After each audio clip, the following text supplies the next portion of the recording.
how do you explain your ability to access black culture despite having grown up with a white experience? What allows you that access? And what allows me that access? Well, I think, I mean, is DNA the... yeah, that this is, I think this Yeah. is the big question Right. that my show brings up. I ask at the end of the play, because I didn't live through the black experience. Now, although there is more than one black experience, but Right. because I didn't live through the black experience and I didn't experience, shall we say, racism or prejudice or whatever, does that make me any less a black man? That's the big question, I guess.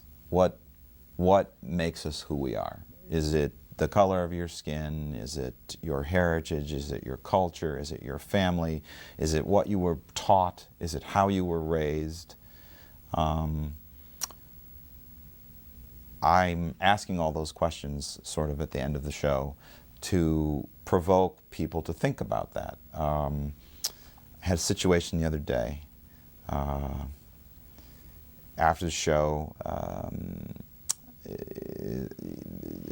it was in Missouri. Large audience, tremendous response to the show. Usually after the show, the first couple of questions tend to be safer, and what I mean by that is they tend to ask me personal questions about, well, has your family seen the show, or what happened to the Brit, the British girlfriend in the show, or whatever.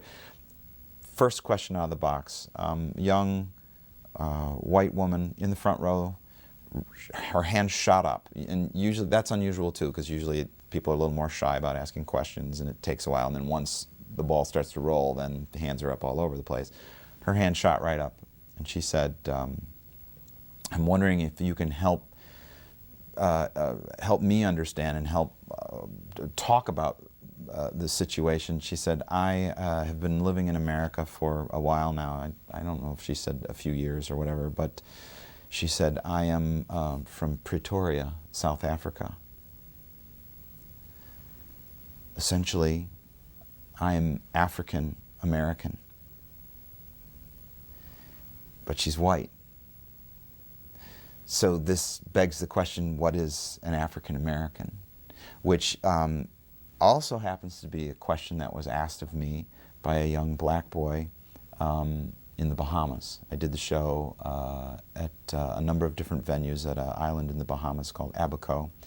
And after one of the shows, a boy, I'd say he was about 8 years old, black boy, raised his hands and he asked me, what is an African American? The boy's Bahamian. He sees himself, he identifies as Bahamian, but if he came to America, he would be African American. He would lose his identity. This woman has a particular situation where she's not what we think we would call her. We talked about this before. There are dark-skinned people from countries all over the planet. You come to America, you're African American. Doesn't matter if you're from Africa. You're African American. And then many dark-skinned people from Africa who come to America don't like to be included in that group. They feel that it's a part of the black America experience that they don't feel they want to be a part of, and they identify as African. And again, this is generalizing. There are some slight differences here and there, but so this is the problem. I mean, how do we identify ourselves? Again, based on where we're from, based on our experience, our culture, our heritage, all of these things. And I jokingly refer to myself after the show, as you may recall, as AAA, which is African American Armenian. I think it's important to embrace all of who we are. But of course you can't do that if you don't know all of who you are. So I encourage people to go out and make their own discoveries.